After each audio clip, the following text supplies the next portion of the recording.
के तपाईलाई थाहा छ नेपालले विकासको नाममा अर्बौं होइन खर्बौं रुपैयाँ खर्च गर्यो, तर परिणाम खाली एयरपोर्ट, बन्द भएका उद्योग, अधुरो प्रोजेक्ट। के तपाईलाई थाहा छ यी मध्ये केही गल्तीले मात्रै नेपाललाई 10 देखि 15 वर्ष पछाडि धकेल्न सक्थ्यो। आजको भिडियोमा हामी खोल्दैछौँ नेपालका 10 सबैभन्दा महँगा गल्तीहरू। तर ध्यान दिनुहोस्, नम्बर 1 यस्तो छ जसले तपाईको सोच नै बदल्न सक्छ। Let's start the video guys. Welcome to top 10 most expensive mistakes of Nepal. Please subscribe and support our channel. Number 10 मा रहेको छ भ्यू टावर प्रोजेक्ट्स। नेपालभरि पछिल्ला वर्षहरूमा पर्यटन प्रबन्धनको नाममा भ्यू टावर निर्माण गर्ने लहर नै चल्यो। धरारा पुनर्निर्माणदेखि लिएर भ्यू टावरहरू दमक, पोखरा, चितवन, ललितपुर देशका विभिन्न ठाउँमा करोडौं रुपैयाँ खर्च गरेर बनाइए। तर प्रश्न उठ्छ, के यी लगानी वास्तवमै प्रोडक्टिभ छन्? तथ्याङ्क हेर्ने हो भने धरारा पुनर्निर्माण लागत रु 13.4 अर्ब, दमक भ्यू टावर 1.5 अर्ब, अन्य साना ठुला टावरहरू जोड्दा कुल खर्च 5 देखि 6 अर्ब रुपैयाँ भन्दा बढी छ। तर इन्कम कति? धेरै ठाउँमा डेली भिजिटर नै न्यून छन्, टिकट रेभेन्यूको क्यालकुलेसन छैन, मेन्टेनेन्स कोस्ट निरन्तर बढिरहेको छ। आर्थिक दृष्टिले हेर्दा यदि 1 अर्ब रुपैयाँ इन्फ्रास्ट्रक्चर वा प्रोडक्टिभ सेक्टर, हाइड्रो पावर, एग्रिकल्चरमा लगाइएको भए लङ टर्म रिटर्न आउन सक्थ्यो। तर यहाँ आरओआई, रिटर्न अन इन्भेस्टमेन्ट लगभग 0 नजिक छ। मुख्य समस्या के त? प्लानिङ बिना प्रोजेक्ट सिलेक्सन, डिमान्ड एनालाइसिसको कमी, पोलिटिकल इन्फ्लुएन्स।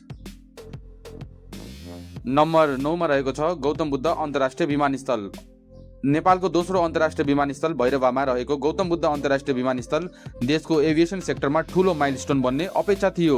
प्रोजेक्ट कोस्ट लगभग करिब 30 अर्ब रुपैयाँ, मुख्य रूपमा एसियन डेभलपमेन्ट ब्याङ्कको लोन।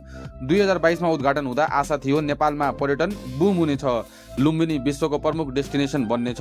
तर वास्तविकता इन्टरनेसनल फ्लाइट्स अत्यन्तै कम, धेरै एयरलाइन्स सञ्चालन गर्न इच्छुक नै छैनन्, एयरपोर्ट क्यापेसिटी अन्डर युटिलाइजेसन। किन यस्तो भयो? फ्युल कोस्ट हाई, नेपालमा एभिएसन फ्युल महँगो, पेसेन्जर फ्लो कम, डाइरेक्ट डिमान्ड पुगेन, पोलिसी कोअर्डिनेसन कमजोर थियो। आर्थिक असर, लोन रिपेमेन्ट प्रेसर बढ्दै गयो, एनुअल मेन्टेनेन्स कोस्ट करोडौँमा, एक्सपेक्टेड रेभेन्यू जेनेरेट हुन सकेको छैन। एउटा अनुमान अनुसार यदि एयरपोर्ट फुल्ली क्यापेसिटीमा चलेको भए प्रति वर्ष अर्बौं रेभेन्यू आउन सक्थ्यो। नम्बर 8 मा रहेको छ मेलम्ची खानेपानी आयोजना। काठमाडौँ भ्यालीको पानी समस्या समाधान गर्ने उद्देश्यले सुरु गरिएको मेलम्ची खानेपानी आयोजना नेपालकै सबैभन्दा चर्चित र कन्ट्रोभर्सियल प्रोजेक्ट मध्ये एक हो।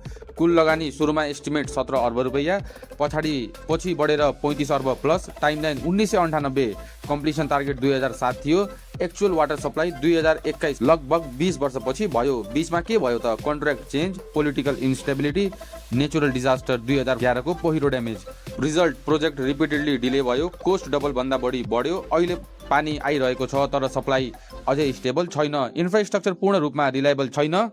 इकोनोमिक एनालाइसिस, यदि प्रोजेक्ट टाइममा पुरा भएको भए काठमाडौँको इकोनोमीमा मेसिभ बुस्ट आउन सक्थ्यो। पोजिटिभ साइड पनि छ, अब डेली लाखौं लिटर पानी सप्लाई भइरहेको छ, तर यो सक्सेसफुल भन्दा पनि लेट सक्सेस हो।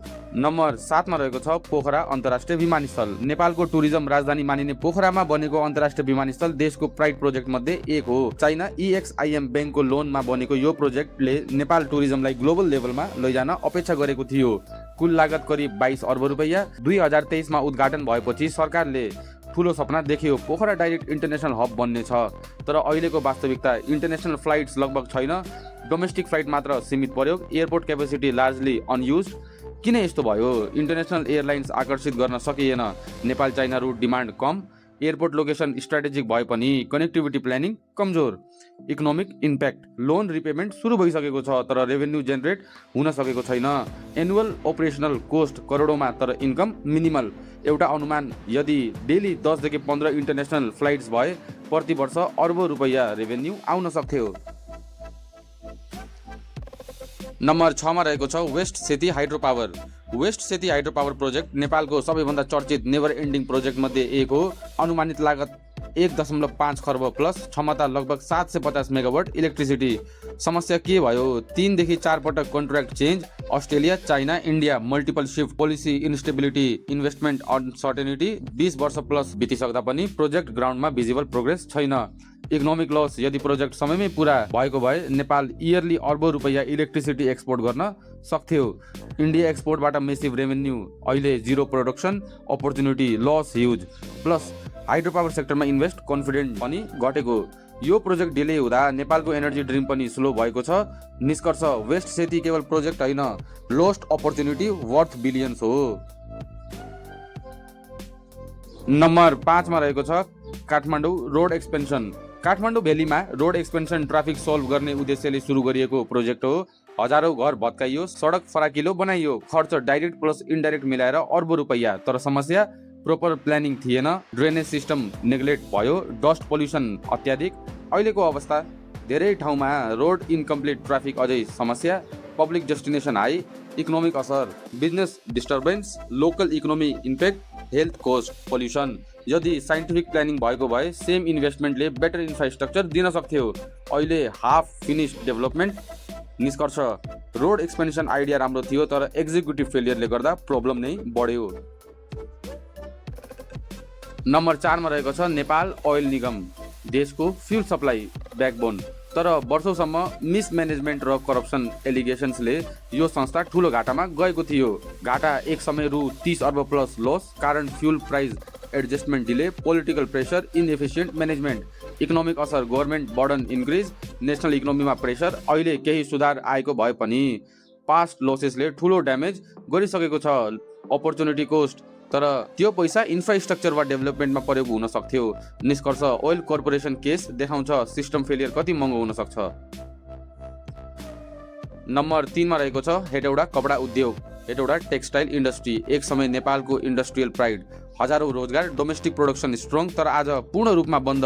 घाटा अर्बौं रुपैयाँ बराबर, इन्भेस्टमेन्ट वेस्ट, कारण political interference, outdated technology, poor management. Economic असर, इम्प्याक्ट डिपेन्डेन्सी बढ्यो, इम्प्लोइमेन्ट लस। यदि मोडर्नाइजेसन गरिएको भए आज पनि प्रफिटेबल हुन सक्थ्यो। निष्कर्ष, यो इन्डस्ट्रीको कोल्याप्स नेपालको इन्डस्ट्रियल फेलियरको प्रतीक हो। नम्बर 2 मा रहेको छ जनकपुर चुरोट कारखाना। जनकपुर सिगरेट फ्याक्ट्री एक समय गभर्मेन्टको प्रफिटेबल संस्था, देशभरि सिगरेट प्रोडक्सन, रेभेन्यू स्ट्रङ, तर अहिले पूर्ण रूपमा बन्द। इकोनोमिक लस, करोडौं एनुअल रेभेन्यू लस, हजारौं जब समाप्त, कारण मिसम्यानेजमेन्ट, करप्सन, कम्पिटिसन ह्यान्डल गर्न नसक्नु। यदि प्राइभेटाइजेसन वा रिफर्म गरिएको भए आज पनि चल्न सक्थ्यो। निष्कर्ष, प्रफिटेबल संस्था पनि गलत निर्णयले कोल्याप्स हुन सक्छ। नम्बर 1 मा रहेको छ बुढी गण्डकी आयोजना। नेपालकै सबैभन्दा ठुलो विवाद, बुढी गण्डकी हाइड्रो पावर नेपालको मेगा प्रोजेक्ट ड्रिम हो। समस्या बारम्बार contract change, political conflict, funding uncertainty, हजारौं स्थानीय विस्थापित, कम्पनसेसन इस्यु अनरिजोल्भ, तर अझै प्रोजेक्ट पूर्ण रूपमा सुरु भएको छैन। इकोनोमिक असर, मेसिभ डिले यानि कि huge opportunity loss. Nepal electricity export dream slow भएको छ। यदि टाइममा बनेको भए साउथ एसियामा एनर्जी पावर हाउस बन्न सक्थ्यो। अहिले अनसर्टेनिटी र कन्ट्रोभर्सी र यसको अनुमानित लागत 3.5 खर्ब रुपैयाँ रहेको छ। बुढी गण्डकी केवल प्रोजेक्ट होइन, नेपालको पोलिसी इन्स्टेबिलिटीको सबैभन्दा ठुलो उदाहरण हो। अझै तपाईँले देख्नु भएको छैन, अगाडि आउने प्रोजेक्टहरूको खर्च झन् बढ्दै जान्छ र गल्ती पनि। त्यसैले भिडियो अन्त्यसम्म हेर्नुहोस् र साथीहरू आफ्नो ख्याल राख्नुहोला। हाम्रो भेट फेरि हुनेछ। धन्यवाद।